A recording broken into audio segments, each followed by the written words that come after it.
भगवान श्री राम चित्रकूट से आगे चले और ऐसी भी पद्म पुराण में कथा आती है कि अब पितृपक्ष उपस्थित है ऐसा मानकर प्रभु एक बार चित्रकूट से पुष्कर जी आ गए।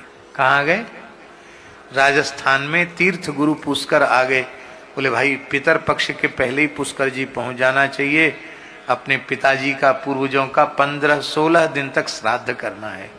तो सरकार वहां आ गए और वहां श्राद्ध किया भगवान ने और ऋषियों को भोजन कराया।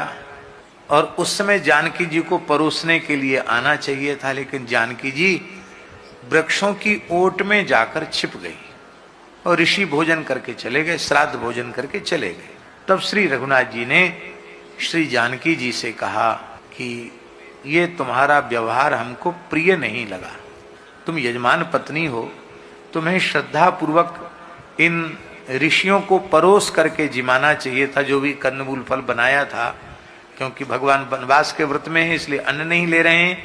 यदन्नः पुरुषो भवति तदन्नास्तस्य देवता, इसलिए ऋषियों को भी कंदमूल फल ही परोसे जा रहे हैं। तो आपको परोसना चाहिए, आप कहाँ चली गई? तो श्री जानकी जी ने कहा भगवान आप अपराध क्षमा करें, हमको ऋषियों का दर्शन ही नहीं हो रहा था।